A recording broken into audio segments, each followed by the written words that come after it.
Kathirur panchayat life ഭവന പദ്ധതിയിൽ ഉൾപ്പെടുത്തി ചുണ്ടങ്ങാപ്പൊയിലിൽ പുതുതായി നിർമ്മിച്ച ഭവനങ്ങളുടെ താക്കോൽ കൈമാറി. ജില്ലാ പഞ്ചായത്ത് വൈസ് പ്രസിഡന്റ് ബിനോയ് കുര്യൻ താക്കോൽദാന ചടങ്ങ് ഉദ്ഘാടനം ചെയ്തു. പഞ്ചായത്ത് പ്രസിഡന്റ് പി സനിൽ അധ്യക്ഷനായി.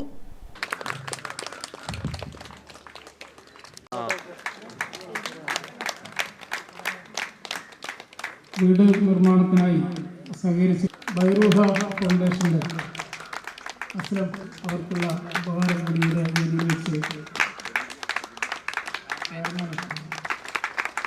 ഞാൻ നേരത്തെ ആർട്ട് ഗാലറിയിലെ ഒരു പെയിന്റിംഗ് ആണ്. മറ്റൊരു സംസ്ഥാനത്തും കാണാൻ സാധിക്കാത്ത വലിയൊരു ജനകീയ മുന്നേറ്റത്തിലാണ് കേരളം സാക്ഷ്യം വഹിച്ചുകൊണ്ടിരിക്കുന്നത്. പാവപ്പെട്ട ജനതയുടെ ഏറ്റവും വലിയ സ്വപ്നമാണ് കയറിക്കിടക്കാൻ സുരക്ഷിതമായിട്ടുള്ള ഒരു വീട് എന്നുള്ളത്. ആ ഒരു സ്വപ്നത്തിലേക്ക് ഓരോരുത്തരായി കടന്നു വരികയാണ്.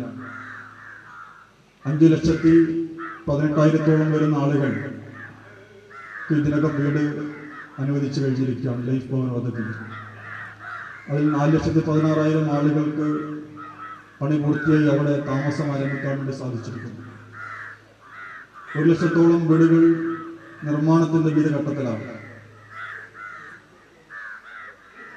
നമുക്കറിയാം, നമ്മൾ നിർമ്മിച്ച് നൽകുന്ന വീട് ഏതാണ്ട് 450 സ്ക്വയർ ഫീറ്റിന് മുകളിലേക്ക് ആണുള്ളത്. 2 ബെഡ്റൂമും കിച്ചണും സെൻട്രൽ ഹാളും സിറ്റ് ഔട്ടും ടോയ്ലറ്റ് ഉൾപ്പെടെയുള്ള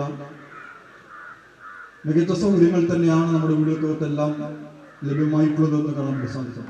ഉദ്ഘാടന ചടങ്ങിൽ life coordinator MP Vinod Kumar മുഖ്യാതിഥിയായി. Village extension officer Sumitha report അവതരിപ്പിച്ചു. Panchayat secretary PN Manjusha, Panoor block panchayat vice president TT Ramla, Kathiroor panchayat vice president Sanila P Raj, ക്ഷേമകാര്യ standing committee chairperson PK Savithri, A Vasu, Ponnam Krishnan, Premarajan, Basheer Cheriyandi, T Dhanalakshmi തുടങ്ങിയവർ സംബന്ധിച്ചു. ചുണ്ടങ്ങാപ്പൊയിലിൽ പുതുതായി നിർമ്മിച്ച 7 ഭവനങ്ങളുടെ താക്കോലാണ് കൈമാറിയത്.